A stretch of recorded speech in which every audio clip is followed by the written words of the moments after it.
போற இனிமே எவனாவது பார்ட்டி ட்ரீட்னு முக்குலாம் நினைச்சீங்க மூஞ்சை கிழிச்சு விட்டுருவோம் பாத்துக்கோ. நீ வாடா நம்ம வேற பார்ட்டிக்கு போலாம். என்னடா உன் பிரச்சனை? ஏன் இப்படி பண்ணிட்டு இருக்க? இன்னைக்கு என் பர்த்டே, நீயும் விஷ் பண்ணல. விஷ் பண்ண வந்த ஃப்ரெண்ட்ஸையும் அசிங்கப்படுத்தி அனுப்பிட்ட. இப்போ உனக்கு சந்தோஷமா? யார் ஃப்ரெண்ட்ஸ்?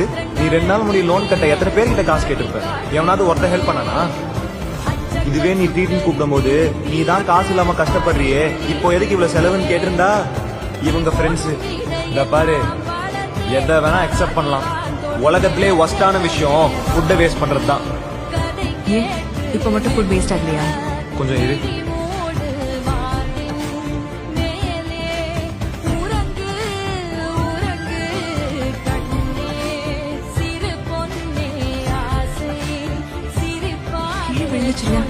அது வேண்டாம், நான் வேற பீஸ் வைக்கிறேன். வேணாங்க்கா, நான் கெட்டு போனதெல்லாம் சாப்பிட்டுருக்கேன்க்கா. இது கீழே தானே விழுந்துச்சு, நான் படிச்சுட்டு சாப்பிட்றேன்க்கா. இந்த சாப்பாடை போட பணம் இல்லாம தான்க்கா எங்க அப்பா அம்மா நான் அனாதையா விட்டுட்டு போயிட்டாங்க. இந்த சாப்பாடை நீங்க எனக்கு வாங்கி தர எவ்வளோ செலவு செஞ்சிருப்பீங்க, அந்த பணத்தை சம்பாதிக்க எவ்வளோ கஷ்டப்பட்டிருப்பீங்கன்னு எனக்கு தெரியும்.